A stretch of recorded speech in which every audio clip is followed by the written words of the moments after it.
Ini hati-hati nih. Ini ada gerakan sekarang anti maulid, gerakan anti tahlil. Bahkan teman-teman saya itu, saudara-saudara kita, Pak, pernah nanya sama saya, Sauki, apa? Memangnya roh dibacain Fatihah pahalanya nyampe? Saya bilang nyampe, Pak.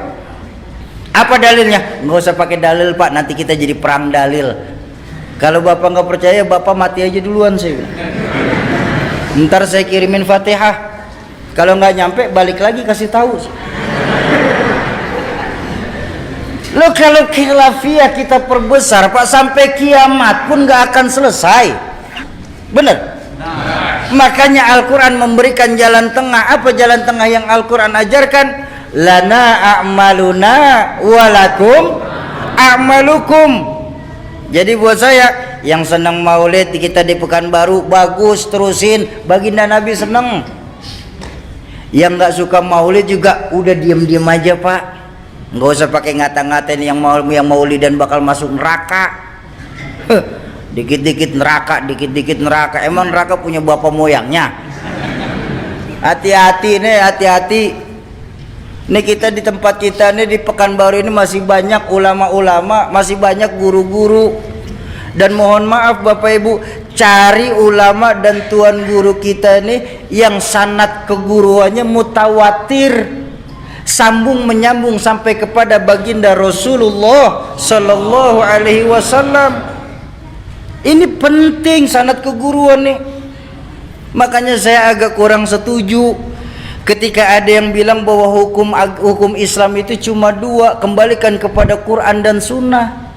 Buat saya orang bodoh ini, Bapak Ibu saya sekalian, buat saya orang bodoh ini, kalau kita mengambil hukum dari Quran dan Sunnah, terlalu pandailah kita, Pak. Kenapa? Bahasa Quran itu terlalu luas untuk diterjemahkan, Pak, kalau lewat terjemahan saja. Bahasa Quran dan hadis itu sangat luas kalau kita cuma memahami Quran lewat terjemahan. Satu contoh, mohon maaf, dalam Al-Quran yang diperintahkan itu cuma sholat. Betul apa enggak? Apa dijelaskan dalam Al-Quran sholat zuhur, asar, maghrib, isya, subuh? Di mana kita temuin? Hadis. Dalam hadis pun cuma dijelaskan 5, tapi bagaimana mengerjakannya dijelaskan apa enggak? Contoh hadis yang paling gampang. Baginda Nabi bersabda dari Imam Ahmad, "Shallu kama ra'aitumuni usolli." Salatlah kamu sebagaimana kamu melihat aku sholat. Ini kalau kita terjemahkan ya. Mohon maaf saya tanya, ada di sini yang pernah ketemu Rasulullah?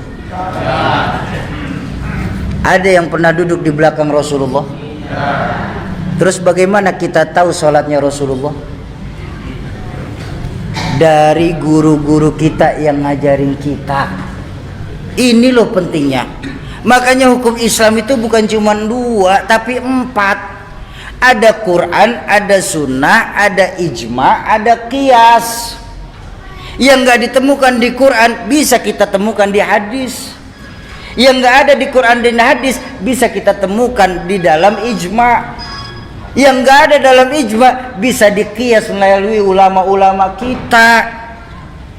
Bayangkan untuk memahami untuk berijtihad satu hukum, ada syarat ijtihad, Pak. Paling tidak dia harus hafal 30 juz, 114 surah, 6230 sekian ayat. Selesai? Belum. Dia harus tahu asbabun nuzul dari ayat tersebut. Selesai? Belum.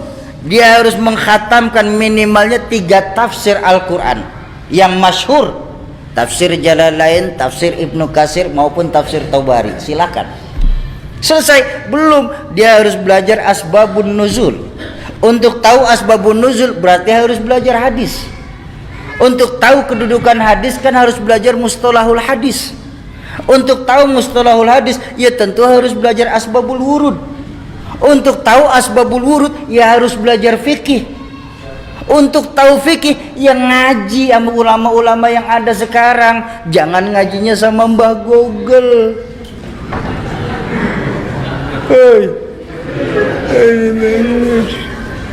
Hati-hati.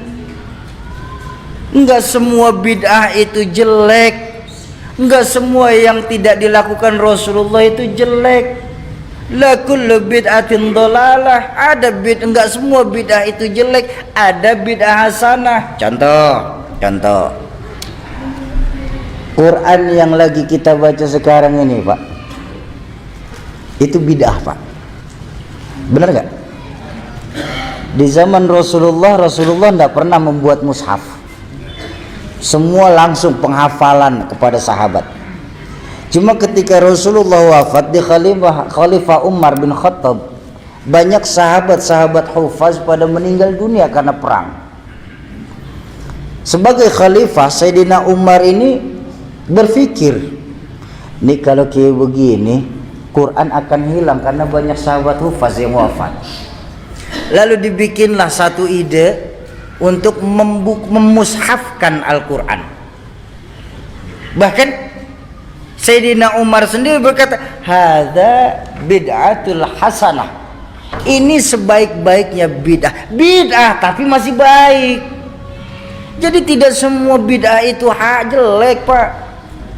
Kalau memang mengartikan semua bid'ah itu jelek, mohon maaf Bapak Ibu, mohon maaf. Ini muka kita muka bid'ah loh, Pak.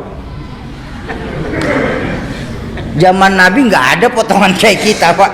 Bid'ah tuh operasi plastik.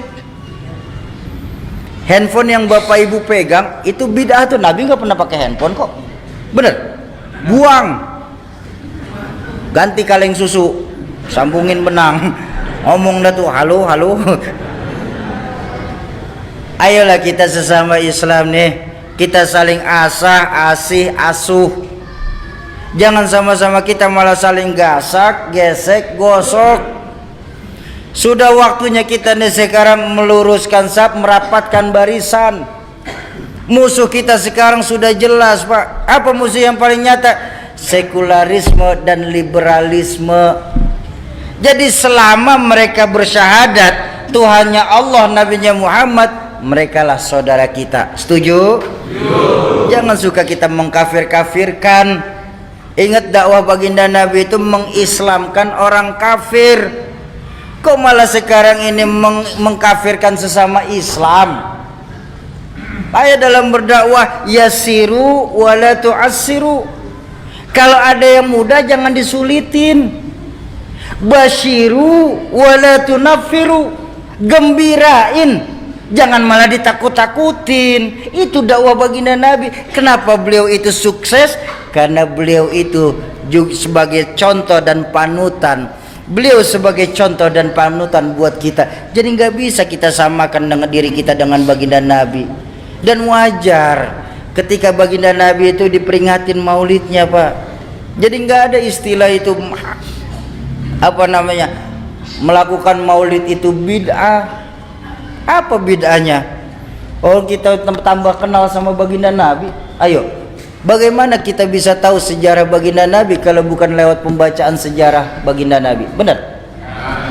Tuh Nabi Muhammad seorang manusia biasa, Soki. Ulama nggak ada yang maksum, Soki. Yang maksum cuma Rasulullah. Iya, saya setuju. Tapi kan ada sebuah makalah yang mengajarkan kita, laula murabbi ma araftu rabbi. Kalau saja tidak karena guru-guru kita ini, maka niscaya ditampan tidak akan kenal siapa Tuhan kita. Pertanyaan saya simpel, Bang. Di mana keimanan kita sebagai muslim yang ketika nanti di yaumil mahsyar semua kita ini akan dimintakan pertanggungjawabannya? Sudah termaktub dalam surah Yasin, al-yauma nakhtimu ala afwahihim wa tukallimuna aydihim wa tashhadu arjuluhum bima kanu. Mulut dikunci, tangan berbicara, kaki bersaksi atas apa-apa yang kita lakukan di permukaan bumi Allah ini. Di mana, Bang, nilai keimanan kita sebagai muslim, Bang?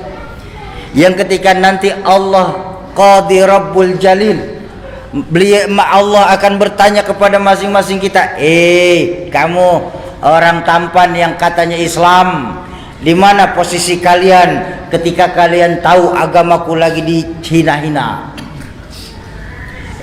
Kamu yang katanya pecinta kekasihku Muhammad, di mana posisi kalian ketika kalian tahu di dunia ini kekasihku lagi disamakan dengan Insinyur Soekarno? Dan kalian yang ngaku-ngaku sebagai muslim, di mana posisi kalian ketika kalian tahu para wali-waliku di dunia ini lagi dicari-cari kesalahannya? Di mana nilai keimanan kita sebagai muslim sesungguhnya? Ayo di peringatan tablik akbar malam hari ini, kembalikan lagi nilai keyakinan kita kepada Allah Subhanahu wa ta'ala. Tanamkan kepada diri kita, kalau kita sendiri, yang kedua Allah. Kalau kita berdua, yang ketiga Allah. Jangan pernah pisahkan Allah dalam hidup kita. Setuju?